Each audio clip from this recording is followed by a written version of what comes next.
Un grande obiettivo di competenza.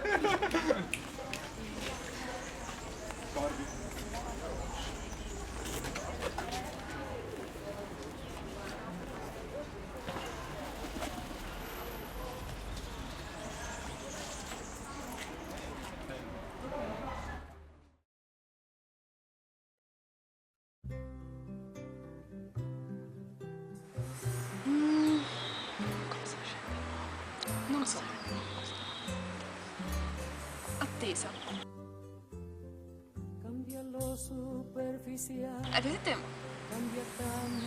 quella quando vai a vedere un film al cinema e sai che sarà bello perché è quel genere di film che ti piace, è il tuo regista preferito, allora stai lì in sala e aspetti e dici ah che bello, questo film credo proprio che mi piacerà. Oggi il laboratorio di mondialità è anche un'opportunità di formazione resistente rispetto ai saperi a cui veniamo sottoposti e con i quali veniamo formati.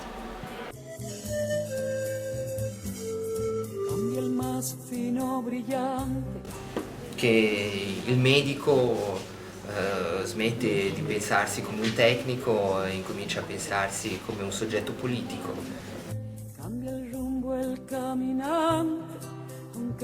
È uno spazio formativo per studenti, fatto da studenti e con studenti, in cui si affrontano tematiche di salute globale per introdurre un cambiamento di pensiero in noi e poi di conseguenza portare questo cambiamento nel mondo.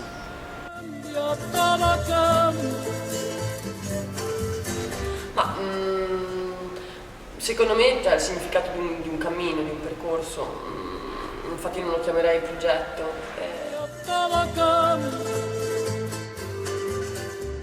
È un'opportunità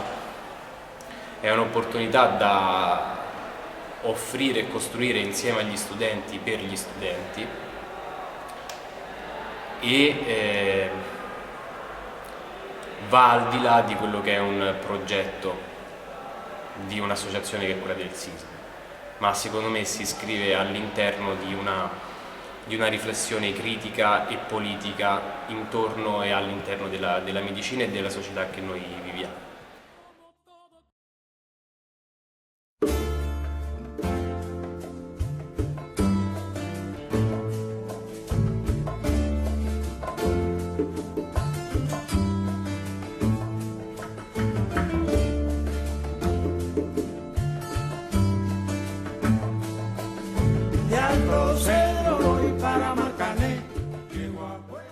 Imparare a parlare in cerchio.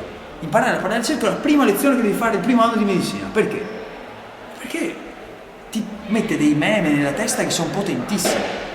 Il fatto che ci si guarda tutti allo stesso modo, siamo tutti uguali, le parole, ma che credi di essere te? Le parole di tutti valgono uguali, eccetera. Sono cose potenti, importanti. Nel momento in cui non le fai nel primo momento, magari riesci difficilmente poi a riportarle.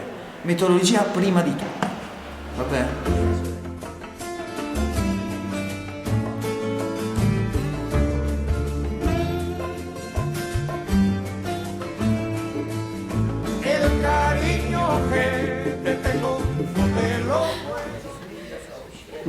Ci siamo stancati di alcune prese in giro. In tutto il nostro percorso accademico ci siamo sentiti dire 1000 volte che bisognava far partecipare il paziente alla terapia, quando non ci hanno mai dato la chiave di partecipare alla formazione. Non si può diventare capaci di far partecipare se non si è mai partecipati alla propria conoscenza e a tutto il resto. E questo è il primo livello. Noi facciamo partecipare, cioè pretendiamo che la gente partecipi perché è l'unica chiave perché poi dopo faccia partecipare.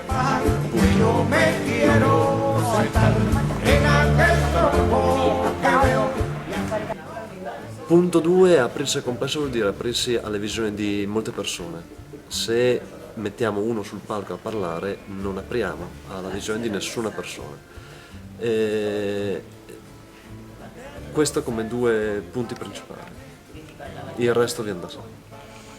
E poi ci divertiamo un sacco a fare altre cose, invece di stare lì a parlare, a parlarsi alla lezione. Ci si diverte un casino a vedere la persona giocare, produrre conoscenza nel gioco, a discutere le questioni, vederli cambiare, quando uno dice no perché è così, però no, invece è così, sì. Cioè capita continuamente ed è stupendo, ci si diverte.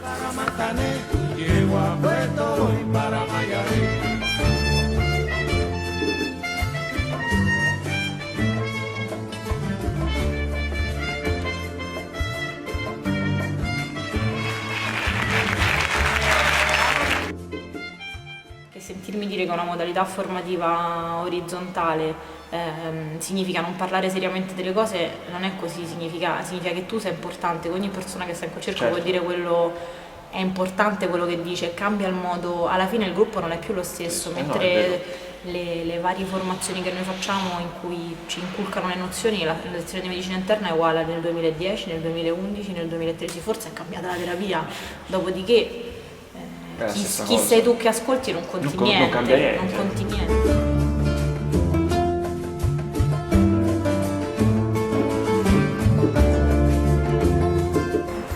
È ancora più bello perché ti senti realmente ancora di più parte attiva, perché sei sempre all'interno del processo e nel processo vali esattamente come tutti gli altri, siamo sempre seduti in cerchio e io ho la parola tanto quanto ciascuno di noi.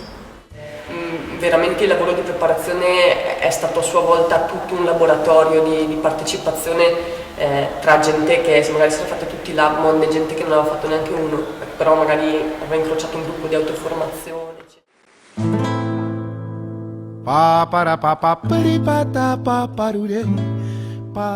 Allora, la dimensione di fare bene il mio lavoro è quella di partecipare al laboratorio di mondialità. È un percorso molto lungo perché accetti la complessità e man mano ti fai guidare dagli scatti che devi fare per diventare un buon professionista. Però è un percorso in cui la complessità non ti domina, ma tu cerchi di ritagliare nella complessità l'angolo visuale che è quello che più ti si adatta. È complicato da dire, ma semplificando è così. Ti senti soddisfatto di stare nell'ambulatorio o nell'ospedale con la relazione medico-paziente classica. Allora prendi gli strumenti comunicativi della psicologia, dell'antropologia, analizzi le relazioni e i significati dal punto di vista culturale e cominci un altro modello di relazione col paziente, solo per scoprire che poi esiste un livello sociale per cui non tutto si svolge o si esaurisce nell'ambito della relazione, ma quella relazione medico-paziente è vincolata alla dimensione sociale ed entri nello spazio della dimensione sociale. Per scoprire che esiste un dibattito filosofico epistemologico sulla salute e la sua differenza dalla malattia, scoprendo che tutti quegli strumenti li hai utilizzati per combattere la malattia, che non significa dare benessere alle persone e che quindi la promozione della salute deve essere sviluppata in maniera indipendente dal concetto di malattia, per scoprire che tutto l'apparato dei servizi sanitari è rivolto alla malattia e non ha competenze rispetto alla salute.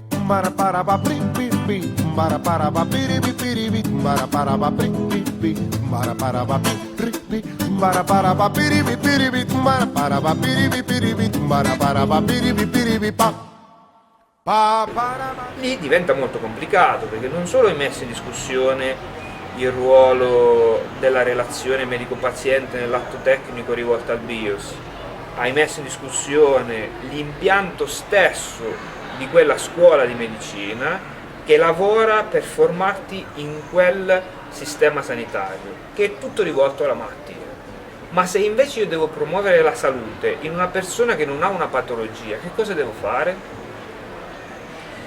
Questa serie di riflessioni, che sono molto corpose, si infrangono sul grande determinante negativo di salute per la comunità, che sono le università, che continuano in questo contesto a produrre professionisti, sia medici che di altre professioni sanitarie direttamente collegate alla salute o quelle con la sociologia, l'antropologia e scienze politiche indirettamente correlate, che hanno questa visione e che continuano a entrare nei servizi che promuovono la salute con un'impostazione che non ha niente a che vedere con la salute.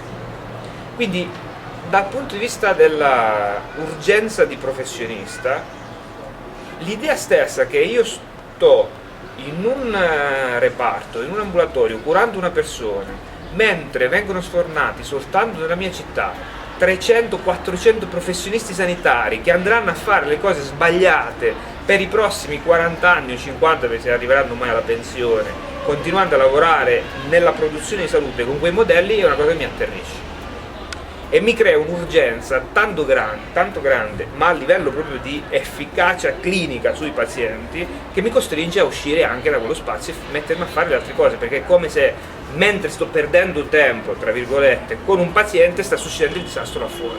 Allora il tentativo è di andare a mettere una pezza anche a quello che succede fuori. La salute globale, lo diciamo sempre, non è una disciplina, è un approccio trasformativo.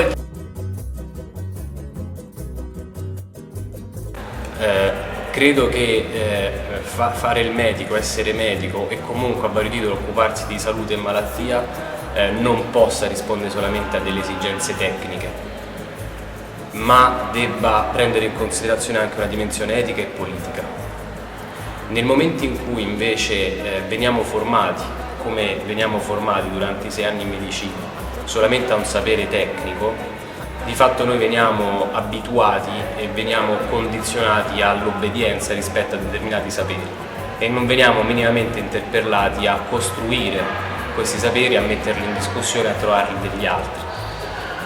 Il laboratorio di mondialità invece cerca di scoprire e ampliare, oltre alla dimensione tecnica, anche quella etica e politica, e in questo senso dico che è un sapere resistente, perché allena e aiuta gli studenti che non riescono a incastrarsi all'interno del sapere tecnico e preconfezionato delle facoltà di medicina, gli dà un'opportunità di resistere e di immaginare una formazione diversa all'interno dei 6 anni in medicina. Come antropologhe a volte mi sono sentita un po' schiacciata, un po' banalizzata, no? Perché non è un discorso oggettivo, non è un discorso scientifico e quindi sembra sempre che devi fare uno sforzo maggiore per giustificarlo, no? Per legittimarlo. Questo a volte mi irrita perché comunque sento tutto il potere del discorso biomedico addosso, però è normale, anzi è il motivo per cui sono qua alla fine, per metterlo in discussione. La formazione che riceviamo appunto è una formazione tecnica e in quanto tale anche dogmatica, cioè nella formazione medica non è ammesso il dubbio o l'incertezza e a maggior ragione non è ammesso nemmeno la relatività. È un sapere, quello medico, che ci viene comunque somministrato come un sapere dogmatico, che non può essere sottoposto a dubbio o a critica. L'antropologia invece ci insegna che questo sapere non è il sapere, ma è un sapere, e quindi la medicina che noi studiamo non è la medicina, ma è una delle tante possibili medicine.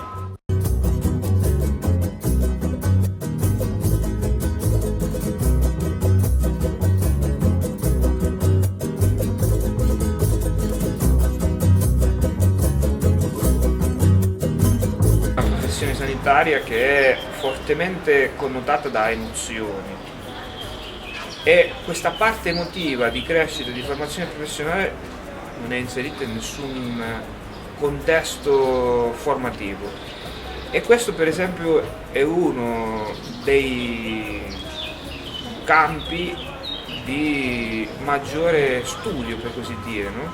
E di riflessione più che studio, perché ci porta a luce la contraddizione di una professione che affatica e coinvolge professionisti, utenti, famiglie da un lato emotivo e le emozioni non fanno parte di nessuno dei percorsi curriculari, neanche del percorso di cura, perché sfuggono all'anamnesi, non sono contenute in nessuno dei documenti che servono al medico per registrare la salute e non sono contenute in nessuno dei report epidemiologici che fanno le nostre istituzioni.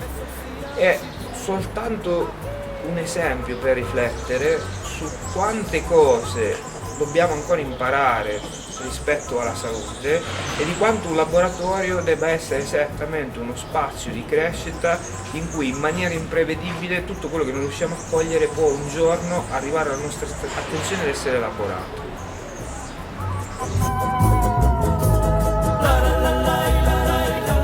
Vi spiego il perché. Nel momento in cui io mi trovo da solo in reparto ad affrontare una battaglia del genere, io sono d'accordo con lui, cioè si perde. Se invece siamo io, più te, più un'altra persona, là cominciamo a creare i nuclei di aggregazione che possono cominciare a dire l'altro.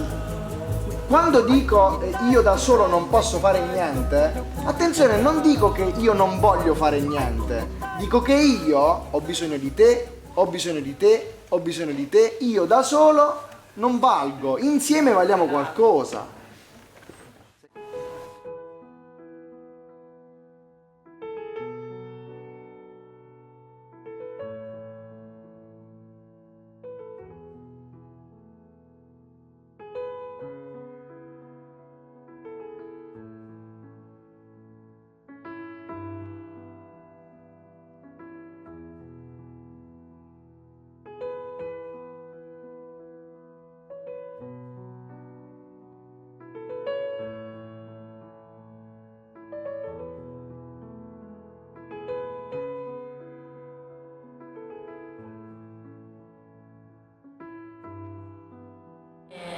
È stata una cosa che rappresenta ancora, quindi non posso dire cosa ha rappresentato perché mi ha iniziato a far cambiare, sto ancora cambiando. Io voglio dire che bisogna stare attenti nel momento in cui scegliamo di essere critici rispetto a quello che facciamo, a non dimenticarci mai di noi stessi e a non dimenticarci mai di non perdere dolcezza e tenerezza in quello che facciamo e a non confondere l'assertività con debolezza, cioè a non confondere, scusate, la debolezza con la dolcezza e l'assertività con la violenza, perché molto spesso nel momento in cui noi diventiamo critici e ci mettiamo in opposizione nei confronti di saperi forti, il sapere accademico, il sapere medico soprattutto è un sapere forte che tende a schiacciarci, la reazione immediata è quella di diventare altrettanto violenti e altrettanto disumani, perché il sapere medico è un sapere disumano. La nostra risposta deve essere una risposta, secondo me, morbida e quindi deve essere una risposta umana a un sapere disumano e una risposta dolce nei confronti di un sapere violento. E questo secondo me è importante e ha qualcosa ha a che fare con la quotidianità che poi le persone vivono e quindi è importante non dimenticarlo, insomma. Cambia todo, cambia, cambia todo, cambia, cambia todo, cambia,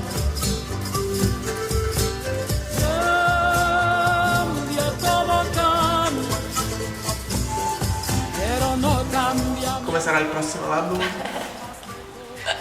Venite a vedere. Recuerdo ni el